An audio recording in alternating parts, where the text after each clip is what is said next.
The moment Ryan Whitfield realized he couldn't trust his own heart was the day he found the thank you note. It was tucked inside Sandra's jewelry box, the one he'd bought her for their anniversary. She'd left it behind when she moved out, probably forgot it existed. The note was from her friend Michelle, dated 6 months into their relationship. "So glad he's working out. You deserve someone who can take care of you properly. Those restaurants alone." Girl, I'm jealous. Ryan had stood in his empty Buckhead bedroom, this small piece of paper in his hands, and felt something inside him go cold and quiet. Not heartbreak. Worse. The sick understanding that he'd been blind. That was 2 years ago. Since then, he'd learned to spot the signs. The way a woman's interest shifted when she saw his house. The slight change in her voice when she learned his last name. Whitfield. As in Whitfield Logistics Group. As in $40 million and growing. His father, Gerald, had built something extraordinary from nothing. From a single delivery truck in 1987 to a logistics empire that stretched across the Southeast. Gerald had handed Ryan the keys to something even bigger than what he'd started with, and along with those keys came a particular kind of curse. Ryan never knew if someone wanted him or wanted access to everything attached to him. After Sandra came Claire. Claire was smarter about it, never asking for anything directly, but Ryan noticed how she'd steer conversations at dinner parties, positioning herself next to his business partners. How she'd mention her struggling interior design business just loud enough for the right people to hear. How she started to look at him less and less, and at what he could offer more and more. When he ended it, she'd seemed genuinely confused. "I thought we were building something together," she'd said. They were. Just not what he'd hoped. At 34, Ryan found himself in the strange position of having everything he was supposed to want, and nothing that actually mattered. He could buy anything. He could go anywhere. He could have any experience money could purchase. But he couldn't buy the answer to a simple question. Would anyone love him if he was nobody? It was a Thursday night when he finally called his father and said, "I don't know how to do this anymore." Gerald listened quietly. Then he said something Ryan didn't expect. "Then stop being who you are for a while." "What?" "Remove yourself from the equation. Not you, Ryan. The version that comes with the bank account and the last name. Go somewhere nobody knows you. Live like a regular man. See who finds you worth staying for when you can't offer anything except yourself."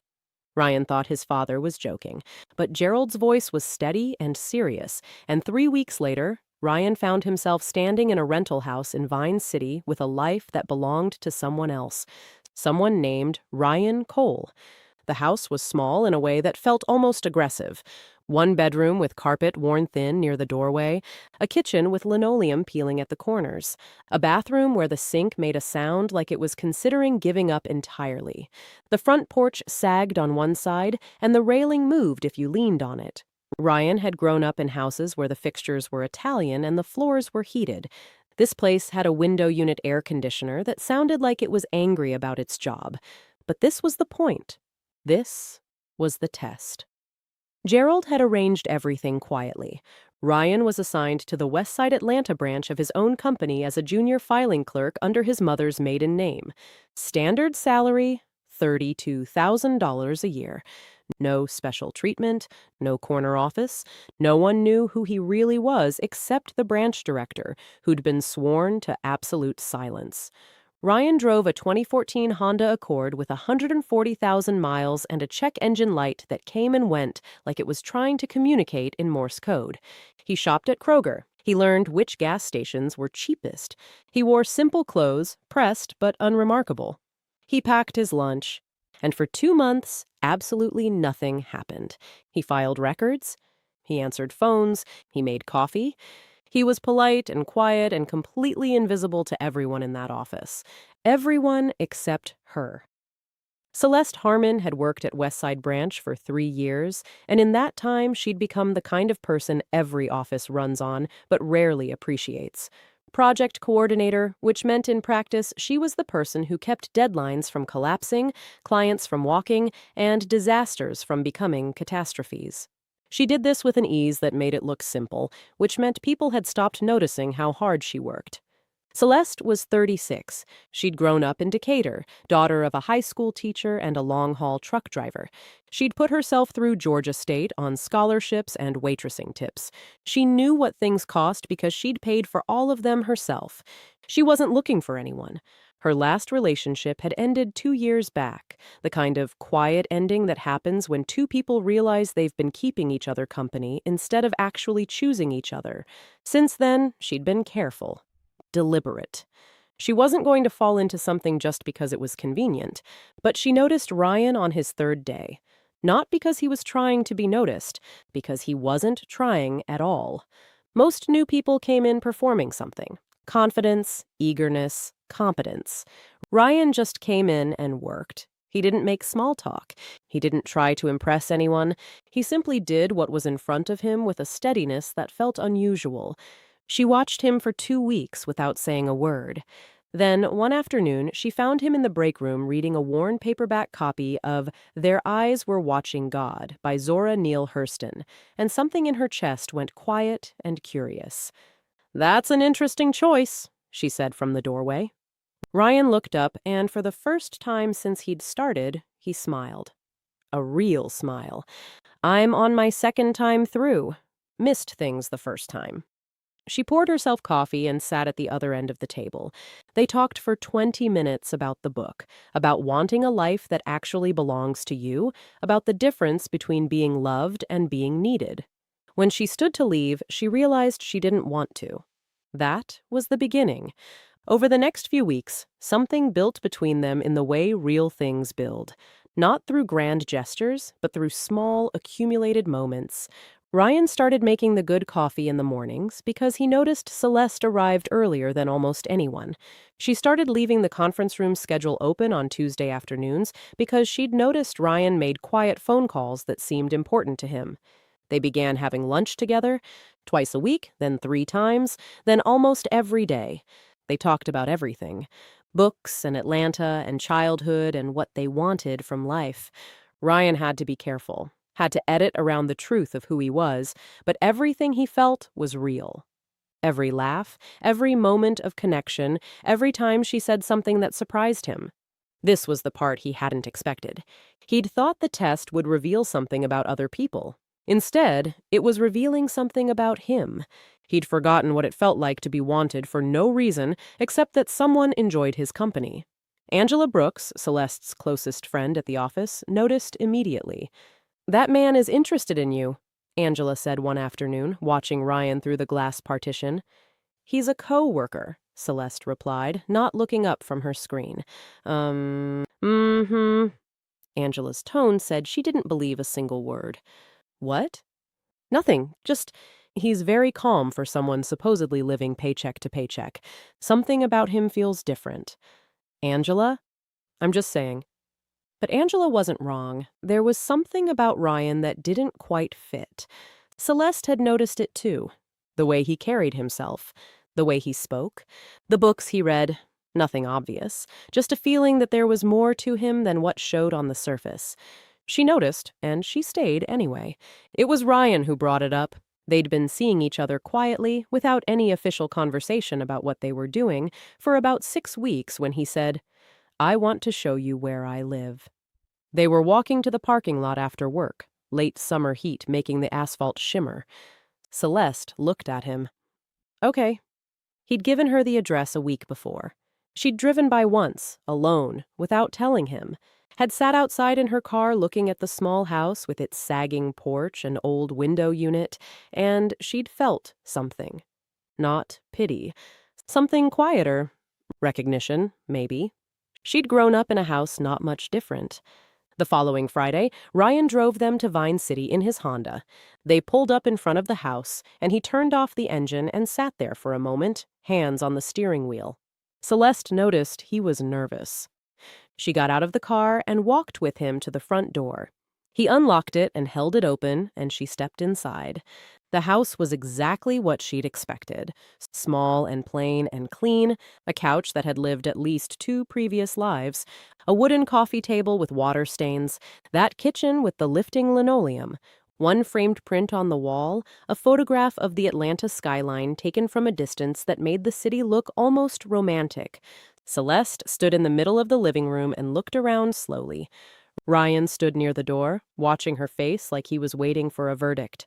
She turned to him. "Is this the first place you've had on your own?" He paused. "No, I've moved around."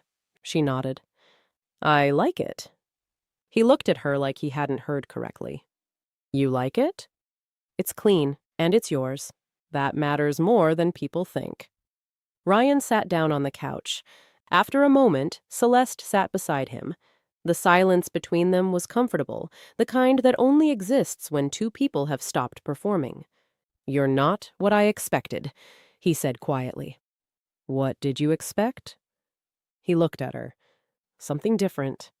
She tilted her head, studying him.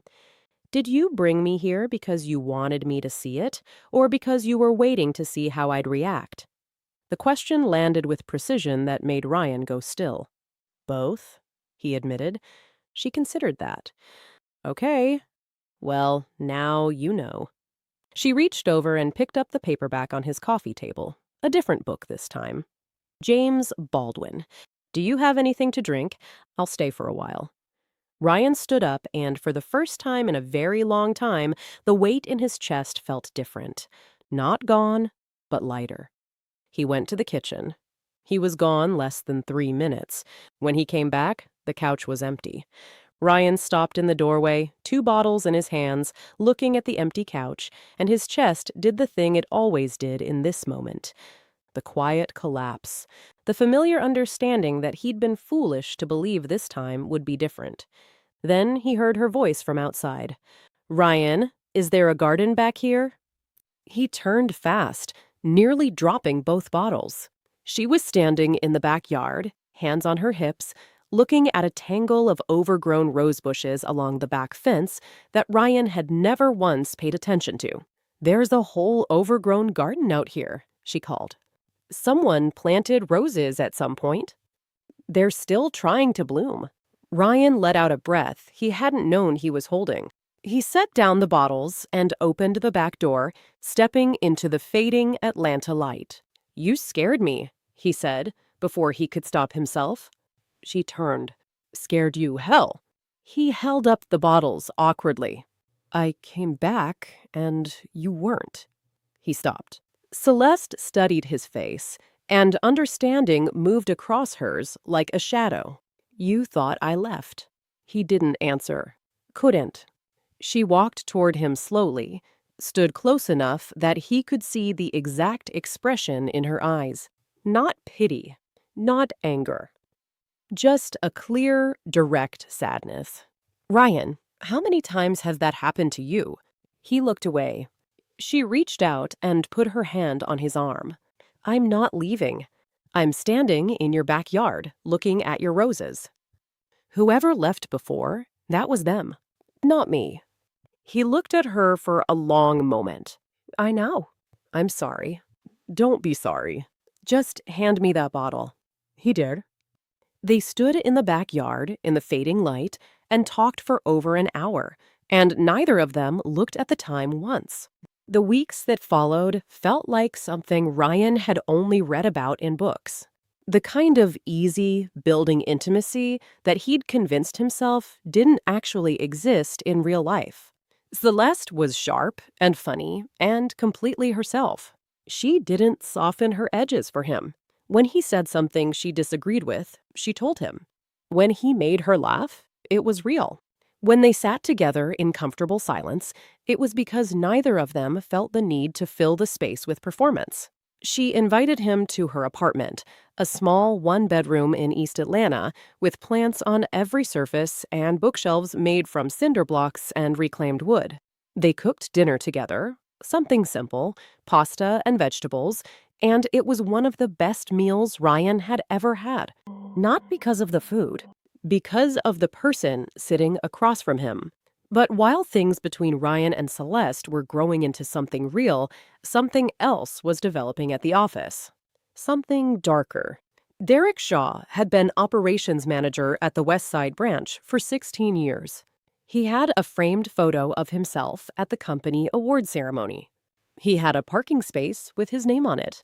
He had opinions about everything and everyone, and he'd grown comfortable in a position where his opinions were rarely challenged. He'd noticed Celeste years ago, had asked her to dinner 8 months back. She'd declined politely, firmly, without explanation. Derek had never fully accepted the no. Not the rejection itself, but the fact that she hadn't given him a reason he could argue against. Since then, he'd been professionally civil and personally cold in a way that most people didn't notice. But Celeste noticed. She paid close attention to the dynamics around her, always had. It was part of what made her good at her job. And when she began spending time with Ryan, Derek began paying very close attention too. It started small. Derek began giving Ryan additional tasks outside his job description. Filing that could have waited. Errands that weren't Ryan's responsibility. Ryan did them without complaint, which only seemed to encourage Derek to push further. The tasks became less about work and more about demonstration. About making visible, in front of the entire office, exactly where Ryan Cole stood in the hierarchy. Ryan understood what was happening. He said nothing. He'd been told when he took this position that staying unremarkable was the requirement, and he intended to honor that. But it was wearing on him. One afternoon, Derek stopped at Ryan's desk and dropped a thick stack of physical files on top of the work Ryan was already doing. "Re-alphabetize these," Derek said. "All of them. Today." Ryan looked at the stack. It was easily 2 days of work being demanded in an afternoon. "I'll get started," Ryan said evenly. "I may need to stay late." "That's your problem," Derek said, and walked away. Angela, 2 desks over, watched this with her arms slowly crossing over her chest. Later that day, she found Celeste in her office. "Your friend is about to get pushed too far," Angela said. "What happened?" Angela told her. Celeste was quiet for a moment. "Ryan can handle himself." "I know he can," Angela said. "That's not what worries me. What worries me is the way Derek looks at him." She paused. "And the way Ryan never looks surprised by any of it. Like he expected it. Like he's been through something like this before and decided the best move is to go invisible." Celeste said nothing, but she thought about it for the rest of the afternoon. That night, she asked Ryan about it over dinner at her apartment. "Derek's giving you a hard time." Ryan looked up from his plate. "It's fine." "It's not fine. He's targeting you. I can handle Derek Shaw." "I know you can." "But why are you?" She set down her fork. "Most people would have gone to HR by now, or at least pushed back. You just took it, like you're trying to prove something." Ryan was quiet for a long moment. "Maybe I am." "Prove what?" "That I can." He met her eyes. "That I'm more than what people assume." She reached across the table and took his hand. "Ryan, you don't have to prove anything to Derek Shaw, or to anyone in that office." "I know." But she wasn't sure he did. The breaking point came on a Tuesday. Lunchtime. The Atlanta heat outside was the kind that made the parking lot shimmer and the asphalt soft underfoot. Ryan and Celeste were standing outside the building. Ryan had asked her to step out with him because there was something he needed to say, something he'd been carrying for weeks now. The weight of it had been changing shape every day, and he'd decided today was the day. "Celeste," he started, turning to face her, "there's something I need to tell you. Something about who I actually." The door behind them opened hard. Derek Shaw stepped out, his face already carrying the expression he wore when he'd decided to make a point.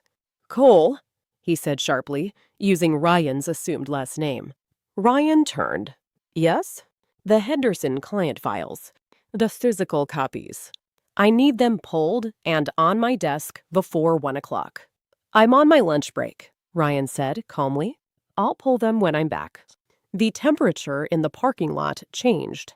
Derek took 2 steps forward. "Excuse me?" "I said, I'll pull them when I return from lunch," Ryan repeated, his voice completely even. "I'll have them on your desk before 2."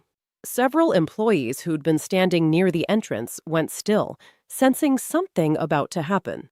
"You don't tell me when you'll do something," Derek said, voice tight. "I tell you." "I understand that," Ryan said, "and I will have them on your desk before 2.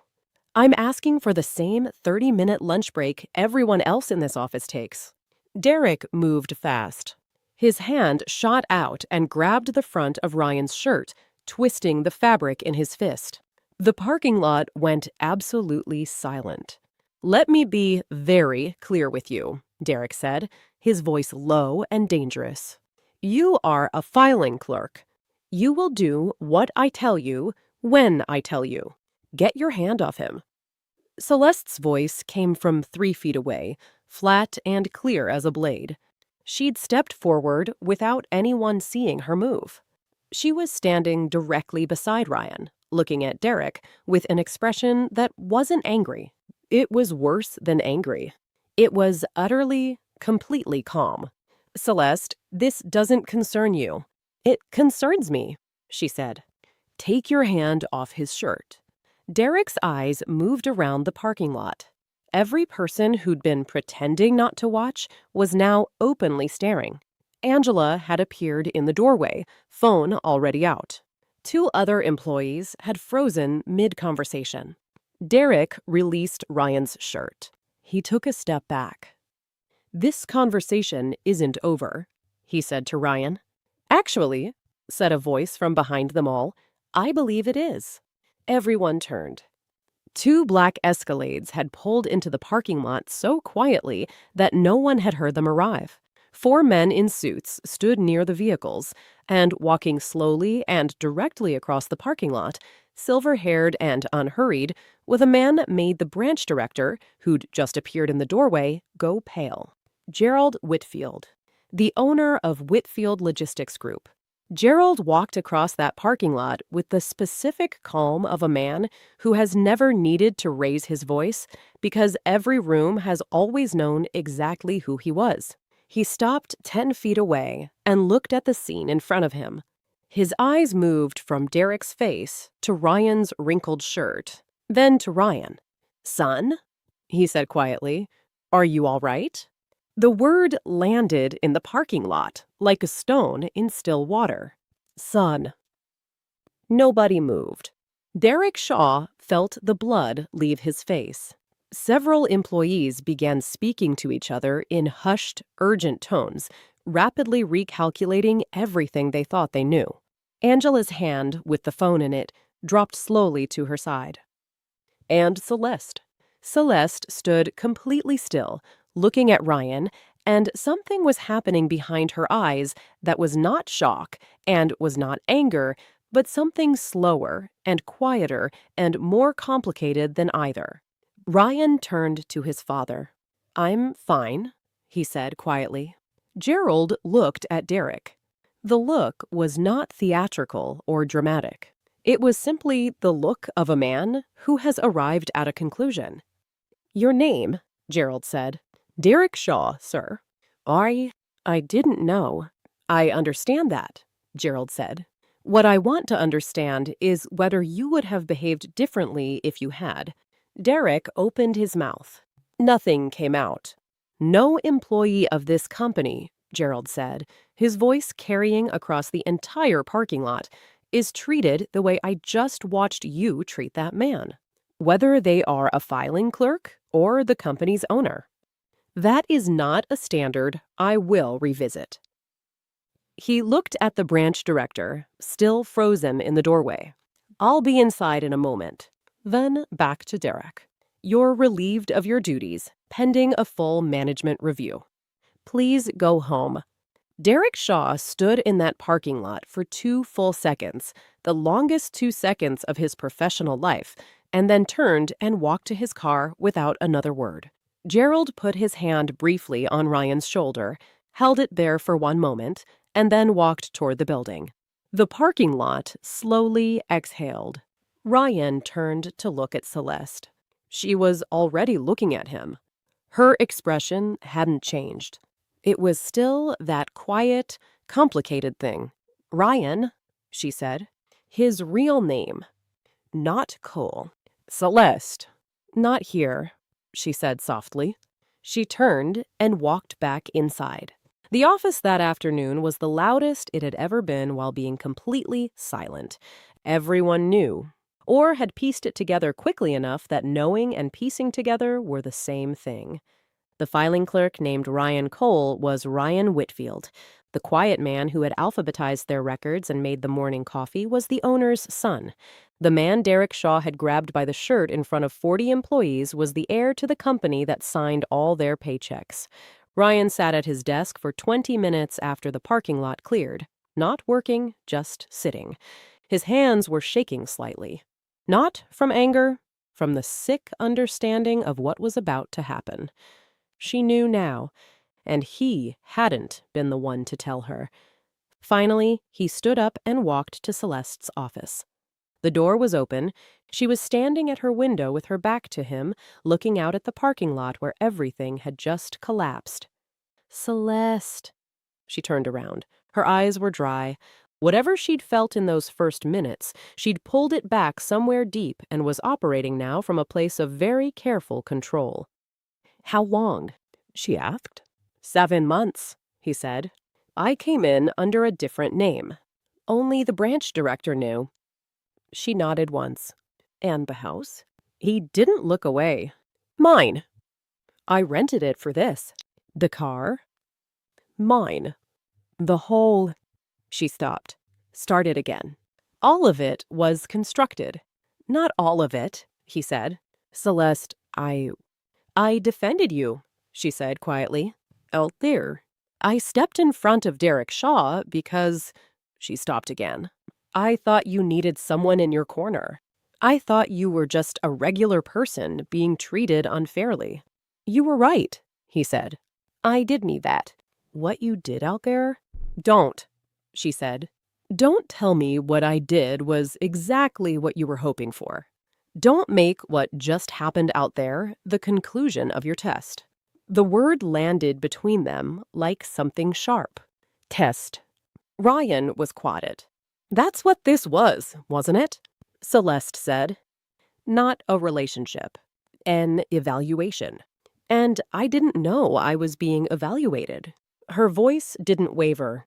You took away my right to walk into this with full information. I was trying to protect myself. I know what you were trying to do, she said. I understand it, Ryan. I even understand why. But that doesn't make it okay. She took a breath. The part that hurts isn't who you are. It's not the money. It's that you didn't trust me enough to let me choose. You made that choice for me. Ryan opened his mouth, but nothing came out that didn't sound like an excuse. I need some time, Celeste said. Please. He nodded. He left. That night, Ryan sat in the Vine City house for the last time. He'd already called Gerald to say he'd be moving back to Buckhead at the end of the week. The experiment was over. The house had served its purpose, and then some. But he sat on that worn couch for a long time first, in the small living room with the water-stained coffee table and the Atlanta skyline print on the wall. He thought about everything Celeste had said. He played it back with the specific, painful clarity that only arrives when someone tells you the exact true thing and you have no argument against it. She was right. The test had been his fear wearing strategies clothing. He'd been so committed to protecting himself from being used that he'd turned a real person, a person who had done nothing wrong, who had showed up for him with complete honesty, into a variable in his experiment. He'd made her perform her goodness for a grade she didn't know she was receiving. His phone rang. Gerald. She was right, Ryan said without preamble. I know, Gerald said. You could have told me that before I did any of this. I could have, Gerald said, but you wouldn't have believed me. You had to see it yourself. Ryan was quiet for a long moment. She didn't need to pass any test. She was already the answer, and I was too afraid to see it. Gerald was quiet on the other end. Then, "So you know what you have to do." "Yeah," Ryan said. "I do." "What's that?" "Give her space, however long she needs, and hope to God she decides I'm worth a second chance. And if she doesn't?" Ryan looked around the small house, at the life he'd constructed to protect himself. Then I learned to live with the fact that I ruined the best thing that's happened to me in years because I was too scared to trust it. The weeks that followed were the hardest Ryan had experienced since his mother died. He returned to his real life. His real house in Buckhead with its heated floors and Italian fixtures. His real office, corner view, his name on the door. His real car, the one that didn't make concerning noises when he started it. All of it felt hollow. He didn't contact Celeste. He told himself he would give her whatever time she needed. A week, a month, however long it took. She'd earned the right to that space, and he intended to honor it without crowding it. But God, it was hard. Angela, however, was not waiting. 5 days after the parking lot incident, Angela appeared at Celeste's apartment on a Saturday morning with coffee and the specific expression of a woman who has been patient long enough. "You need to talk about it," Angela said, stepping inside without waiting for an invitation. "I have been talking about it," Celeste said. "To myself. For 5 days straight. That doesn't count." Angela sat down on the couch. "What are you feeling?" Celeste sat across from her. She was quiet for a moment, turning her coffee cup in her hands. "I'm not angry at him anymore," she said finally. "I was for the first 2 days. But then I kept going back to every single moment with him, and not one of them felt false." She looked up. "He listened the way you listen when you actually care. He remembered things. He showed up consistently, even when there was nothing in it for him." Angela waited. "The situation was constructed," Celeste continued slowly. "But what happened inside it, I don't think that was fake." "He was afraid," Celeste said. "Not in a small way. In the way people are afraid when they've been hurt badly enough that they stop trusting their own judgment." "That doesn't make it okay," Angela said carefully. "No," Celeste agreed. "It doesn't. But it makes it human." She paused. "The thing is, Angela, I knew something was off about him. Not wrong. Just off. Too calm, too educated, too self-possessed for someone supposedly living on $32,000 a year. I noticed it, and I stayed anyway." She set down her coffee. "I already chose him before I knew. And I think part of what I'm sitting with now is that I'm afraid to tell him that." Angela studied her friend for a long moment. "Why are you afraid?" "Because it means I have to be vulnerable too. It means I have to admit I was all in before the test even started." Celeste laughed, but there was no humor in it. He wanted to know if someone would love him without the money. The answer was yes. But I don't think he trusted himself enough to see it. "So what are you going to do?" Celeste was quiet for a very long time. "I'm going to call him," she said, finally. It was Ryan's phone that rang first. An unknown number, Atlanta area code. He almost didn't answer. He answered. "It's me," Celeste said. Ryan sat down on the nearest surface, which happened to be the arm of his couch. "I know." A pause. "I want to say something, and I need you to let me finish before you respond," she said. "Okay." "What you did was wrong." Her voice was clear, steady. "Not who you are. Not your money. The test. The withholding. The choosing for me what information I got to have. That was wrong, and I need you to know that I mean that completely." "I know," he said. "You're right. Completely." "But," she said, And he heard something shift in her voice. I also need to tell you something I should have said in my office that day instead of asking you to leave. She took a breath. I already knew something wasn't adding up. Not what, exactly. Just that something was more than what I was seeing. And I stayed. I chose you before I had the full picture, Ryan. Her voice softened.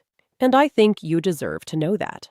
Because the test you were running, as wrong as it was, I think I passed it before you even started keeping score. Ryan said nothing for a long moment.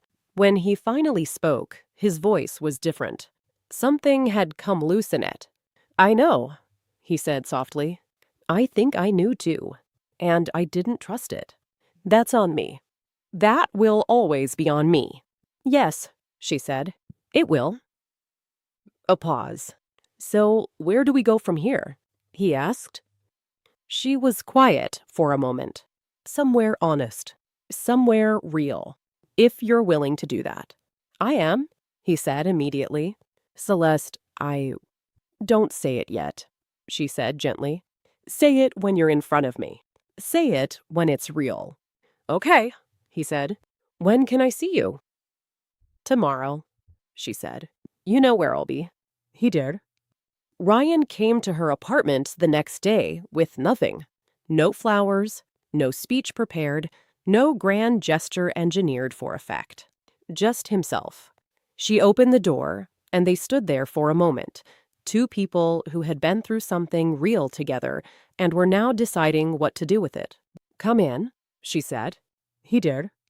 They sat at her kitchen table, the small round one by the window that looked out over the street, and they talked, properly for the first time, with no performance on either side, no test being run, no version of themselves being managed for observation. He told her everything. Sandra and Claire. The slow erosion of his ability to trust his own feelings. His father's suggestion. The decision to try it. What he'd expected, and what had actually happened, which was so different from his expectations that he still hadn't fully processed it. I expected to find out something about you, he said. Instead, I found out something about me. That I'd gotten so good at protecting myself that I didn't know how to actually let someone in anymore. Not really. She listened to all of it. Then she told him about Troy, about the slow, sad ending of something comfortable and ultimately hollow, about her own private resolution to be more careful, about the moment in the break room when he was reading Zora Neale Hurston and she didn't want to leave. I think I already loved you, she said, before I had any reason to. That terrified me more than anything you did. He reached across the table and put his hand on hers. I love you, he said. That's what I should have said in your office that day, instead of standing there trying to explain myself. I love you. The real you. The one who called me on every wrong thing I did and came back anyway. She looked at him for a long moment. I know, she said. I love you too. Outside, Atlanta went about its Sunday. Somebody's music floated up from the street below. A car honked. The city kept moving the way cities do, indifferent to the enormously important small things happening inside it. 6 months later, Ryan bought a house in West End. Not Buckhead. Not the mansion of his childhood. A real house in a real Atlanta neighborhood where people walked their dogs in the evening and knew their neighbors' names. Celeste had helped him pick it out. They'd walked through a dozen properties together, and when they stepped into this one, a renovated craftsman with a wide front porch and original hardwood floors, she'd looked at him and said, "This one feels like you. The real you." They were sitting on the back porch of that house on a Sunday evening in late October when Ryan said he needed to ask her something. She looked at him, eyebrows raised. He reached into the pocket of his jacket. I'm not doing this big, he said. I'm not renting out a restaurant or hiring a photographer. I've had enough performance for one relationship. She laughed. The real laugh? the one that came from somewhere unguarded. He opened a small navy blue box. I love you in the specific, ordinary, daily way that I think is the only kind that actually lasts, he said. You called me on every wrong thing I did, and you came back anyway. You told me the truth, even when it would have been easier not to. You are the best thing that came from the worst idea I ever had. She was smiling, but her eyes were bright. Celeste Harmon, he said, will you marry me? She looked at the ring. She looked at him. Yes, she said. Obviously, yes. He put the ring on her finger. She leaned forward and put her forehead against his. They stayed like that for a moment, just two people on a porch in West End, Atlanta, with the October evening going cool around them and the city glittering faintly in the distance. From inside the house, Angela's voice came through the screen door. If she said yes, somebody better come tell me right now. Ryan and Celeste both burst out laughing. She said yes. Ryan called back. Angela came through the door at speed, arms already open, and pulled Celeste into a hug so tight it lifted her slightly off the ground. I knew it, Angela said. I knew it from the day I saw him reading Zora Neale Hurston in the break room. You did not, Celeste fed, laughing. I did. I told you something about that man was different. Ryan stood there watching the two of them, and something settled in his chest. Something that had been unsettled for years. Maybe longer. He'd spent so much time trying to protect himself from the wrong people that he'd almost missed the right one. Almost. But not quite. Later that night, after Angela had left and the celebrations had quieted, Ryan and Celeste sat together on the couch in their living room. Their house. Their life. Can I ask you something? Celeste said. Anything. That day in the parking lot, when your father showed up, what were you about to tell me? Before Derek came out? Ryan was quiet for a moment. I was going to tell you the truth. All of it. I decided that morning I couldn't keep going like this. That you deserved to know, and I deserved to find out if you'd stay once you knew. What do you think would have happened? If you'd told me yourself? He thought about it. Honestly, I think we would have gotten here faster, with less pain. She nodded. Me too. I'm sorry, he said. For all of it. For testing you. For not trusting what we had. I know you are. She took his hand. But Ryan, you need to understand something. I'm not staying because of some test. I'm not staying because I proved something. I'm staying because I choose to. Every day. That's what love is.